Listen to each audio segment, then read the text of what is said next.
உங்கள்ல நெறைய பேருக்கு இப்படி ஒரு படம் வந்திருக்கதே தெரியாது. அந்த அளவுக்கு அப்படி என்னதான் படம் அப்படின்னு கேட்டீங்கன்னா, இதுக்கு முன்னாடி ரீசென்ட்டா சப்ஸ்டன்ஸ்ன்னு ஒரு படம் வந்திருக்கும். அந்த படம் வந்து ஒரு பாடி ஹாரர் த்ரில்லரா ரிலீஸ் பண்ணியிருந்தாங்க. அந்த படம் ஆஸ்கருக்கு கூட நாமினேட் ஆச்சு. ஸோ அந்த மாதிரியான கதைக்களம் கொண்ட ஒரு படம் தான் இந்த படமும். ஸோ இந்த படத்துடைய பேரு தி அக்லி ஸ்டெப் சிஸ்டர். இந்த படம் 2025ல தான் ரிலீஸ் ஆயிருக்கு. இந்த படம் ஒரு நார்வீஜியன் படம். இதுலயுமே ஆஸ்கர் அடிக்கிறதுக்கான நெறைய பொட்டன்ஷியல் இந்த படத்துல இருக்கு. ஆனா இது ஒரு அமெரிக்கன் படமா இல்லாதனால அதுக்கு சான்ஸ் கம்மியாயிடுச்சு. சரி, ஓகே. இந்த படம் எப்படி இருக்கு? அந்த படத்துடைய ரிவ்யூ தான் இந்த வீடியோல நம்ம பார்க்க போறோம். இந்த படத்தோட ஒன்லைன் என்ன அப்படின்றத ஃபர்ஸ்ட் பார்த்துடலாம். இந்த படத்துல முக்கியமா காட்டப்படுற ஒரு மெயின் கேரக்டரோட பேர் தான் எல்விரா. இந்த பொண்ணுக்கு வந்து இளவரசரை கல்யாணம் பண்ணிக்கணும்னு ஒரு ஆசை இருக்கும். ஸோ அவளோட ஃபேமிலி வந்து ஒரு ஏழ்மையான ஃபேமிலி. அவளுக்கு ஒரு தங்கச்சி அண்ட் அவங்க அம்மா மட்டும்தான். அவங்க அம்மா செகண்ட் மேரேஜும் பண்ணிக்கிறாங்க.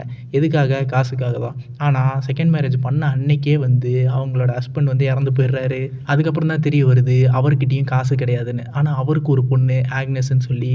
ஸோ இப்போது இவங்க 3 பேரையுமே இவங்க பார்த்துக்கணுன்ற நிலைமை வந்துருச்சு. இந்த கட்டத்தில் தான் அந்த ஊரில் பிரின்ஸுக்கு பொண்ணு பார்க்குறாங்கன்ற விஷயம் தெரிய வருது. ஸோ அதுக்காக நம்ம பொண்ணை இளவரசருக்கு கட்டி கொடுத்துட்டோம் அப்படின்னா எப்படியோ பணக்காரனா ஆயிடலாம் அப்படின்னு சொல்லிட்டு அதுக்காக நம்ம பொண்ணை வந்து அழகாக்க ட்ரை பண்ணுறாங்க. நம்ம எல்விரா வந்து பார்க்கறதுக்கு நார்மலாக தான் இருப்பா. அவளை இவங்க பயங்கரமாக வந்து அழகாக்க ட்ரை பண்ணுவாங்க. அந்த விஷயம் இவங்களை எந்த அளவுக்கு கொண்டு போச்சு அண்ட் இதுக்கப்புறம் நடந்த விஷயங்கள் தான் இந்த படத்தோட ஸ்டோரியாகவே இருக்கும். இந்த படம் வந்து பேசிக்காக ஒரு ஆல்டர்னேட்டிவ் வெர்ஷன் ஆஃப் சிண்ட்ரெல்லா ஸ்டோரின்னு சொல்லலாங்க. நம்ம சிண்ட்ரெல்லாவுடைய கதைகள்லாம் நமக்கு தெரியும். நிறைய படம் அது பேஸ் பண்ணிலாம் வந்திருக்கு. இந்த படம் ஸ்டார்டிங்கில் பார்க்கும்போது நமக்கு சிண்ட்ரெல்லா கதை மாதிரியே தெரியாது. போக போக தான் லாஸ்ட்டில் தான் நமக்கே தெரியும், ஓ இப்படியும் ஒரு வெர்ஷன் இருக்கா சிண்ட்ரெல்லாக்கு அப்படின்ற மாதிரி. ஏன்னா இவங்க வந்து ஒரு ஆல்டர்னேட்டிவ் வெர்ஷனாக இந்த கதையை வந்து பண்ணியிருக்காங்க. ஸோ இது வந்து ஸ்டார்டிங்லேயே நமக்கு தெரியும் பாடி ஹாரர் த்ரில்லர் மூவி தான். சப்ஸ்டன்ஸை நம்ம எந்த அளவுக்கு பார்த்தோமோ ஸோ அந்த அளவு எக்ஸ்பெக்டேஷனோட இந்த படத்தை நீங்கள் பார்க்கலாம். கண்டிப்பாக ஒரு ஒர்த்தாக இருக்கும். அண்ட் இந்த படம் வந்து நம்ம இங்கிலீஷில் கிடையாது, நார்வேஜியனில் மட்டும்தான். இந்த படத்தோட பாசிட்டிவ்ஸே பார்த்தீங்கன்னா இதில் நடிச்சிருக்கிற ஆக்டர்ஸோடைய பெர்ஃபார்மன்ஸ் தான். சைட் கேரக்டர்ஸே வந்து பயங்கரமாக பெர்ஃபார்ம் பண்ணியிருப்பாங்க. ஸோ அப்படி இருக்கும்போது மெயின் கேரக்டரான அந்த ஆக்ட்ரஸு எப்படி பண்ணியிருப்பாங்கன்னு பார்த்துக்கோங்க. அவங்க பேர் லீ மேரனு. ஸோ அவங்க பயங்கரமான ஒரு பெர்ஃபார்மன்ஸ் கொடுத்துருக்காங்க. அண்ட் இந்த கதைக்களமே வந்து ஒரு பீரியாடிக் ஃபிலிமாக தான் எடுக்கப்பட்டிருக்கு. ஸோ அதனால இந்த சினிமாட்டோகிராஃபியாக இருக்கட்டும், இந்த ஃபோட்டோகிராஃபி எல்லாமே வந்து பக்காவாக இருந்தது. ஒரு டெக்னிக்கலி ஸ்ட்ராங்கான ஒரு மூவியாக இந்த படம் வந்து கொடுத்துருக்காங்க. பேசிக்காக பார்த்தீங்கன்னா அழகாகிறதுக்காக இவங்க எந்த ஒரு எல்லைக்கு போகிறாங்க அப்படின்றது தான் இந்த படத்தோட ஒரு கான்செப்டாக இருக்கும். அது அவங்கள எந்த அளவுக்கு பாதிச்சிச்சு, ஸோ அது எப்படி அவங்கள மாற்றுது அப்படின்றதான் இந்த படத்தோடைய ஒரு கருவாகவே கொடுத்துருப்பாங்க.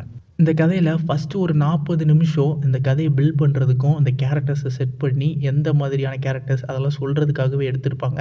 ஆனால் அதுக்கப்புறம் தான் வந்து பரபரப்பாக போக ஆரம்பிக்கும். சப்ஸ்டன்ஸ் வந்து ஸ்டார்டிங்லேருந்தே வந்து பரபரப்பாக கொண்டு போவாங்க அந்த படம். ஆனால் அதே மாதிரி இதை நீங்கள் எதிர்பார்க்க முடியாது. இது ஒரு ட்ராமா மாதிரி தான் கொண்டு போவாங்க. போக போக ஆனால் ஒரு பயங்கரமாக கொண்டு போயிடுவாங்க. லாஸ்ட்லலாம் வந்து பயங்கரமாக இருக்கும். அது நீங்கள் பார்க்கும்போது உங்களுக்கே தெரியும். அண்ட் வந்து இது கண்டிப்பாக வந்து ஃபேமிலியோட பார்க்க முடியாது. ஏன்னா சில டிஸ்டர்பிங் சீன்ஸ்லாம் இருக்குது. ஸோ அதெல்லாம் வந்து கண்டிப்பாக பார்க்க முடியாதுங்க. உங்களுக்கு இந்த மாதிரி டிஃப்ரெண்ட்டான ஒரு மூவி, யூனிக்கான ஸ்டோரியில் நீங்கள் பார்க்கணுன்னு ஆசைப்பட்டீங்கன்னா இந்த படத்தை கண்டிப்பாக மிஸ் பண்ணாமல் பாருங்கன்னு தான் நான் சொல்வேன். அண்ட் சப்ஸ்டன்ஸ்லாம் பிடிக்கும் அப்படின்னா இந்த படத்தை மிஸ் பண்ணிடாதீங்க, கண்டிப்பாக பாருங்கள். அண்ட் இந்த படம் வந்து இது நிறைய பேருக்கு தெரியாது. ஏன்னா இது ஒரு இங்கிலீஷ் மூவியும் கிடையாது. இது வந்து நார்வேல ரிலீஸ் ஆன படம். ஸோ நம்ம வந்து இங்கிலீஷ் சப்டைட்டில்லே பார்க்கலாம். உங்களுக்கு வந்து எனக்கு இந்த மாதிரி ஸ்லோவாக போகிற படம்லாம் பிடிக்காது, ஸ்டார்டிங்லேருந்தே பரபரப்பாக போகணும் அப்படின்றவங்கலாம் இந்த படத்தை பார்க்காதீங்க. ஏன்னா உங்களுக்கு இந்த படம் வந்து சூட் ஆகாது. நீங்கள் ஸ்டார்டிங்கில் ஸ்லோவாக போனாலும் பரவாயில்ல, படம் ஒர்த்தாக இருக்கணும் அப்படின்றவங்களுக்கான படம் தான் இந்த படம். ஸோ ஹைலி ரெக்கமெண்டட் தான். ஸோ பார்க்காம இருந்தீங்கன்னா பாருங்கள். அண்ட் பார்த்தவங்க கமெண்ட்டில் உங்களுடைய கருத்துக்களை வந்து சொல்லுங்கள். அண்ட் அவ்வளோதான் கைஸ், இந்த படத்தை பற்றி நான் பேசணும்னு நினச்சேன். அதுக்கான அந்த வீடியோ தான் இது. அண்ட் நம்ம சேனலை சப்ஸ்கிரைப் பண்ணாமல் பார்த்துட்டு இருந்தீங்கன்னா சப்ஸ்கிரைப் பண்ணுங்கள். இந்த மாதிரி நிறையா உங்களுக்கு தெரியாத நல்ல நல்ல படங்களை இந்த சேனல் வழியாக நான் உங்களுக்கு வந்து சேர்க்குறேன். அண்ட் பிடிச்சிருந்தா உங்கள் ஃப்ரெண்ட்ஸுக்கும் ஷேர் பண்ணுங்கள். அண்ட் நெக்ஸ்ட் ஒரு இன்ட்ரெஸ்டிங்கான வீடியோவில் உங்களை வந்து சந்திக்கிறேன். Until then signing off.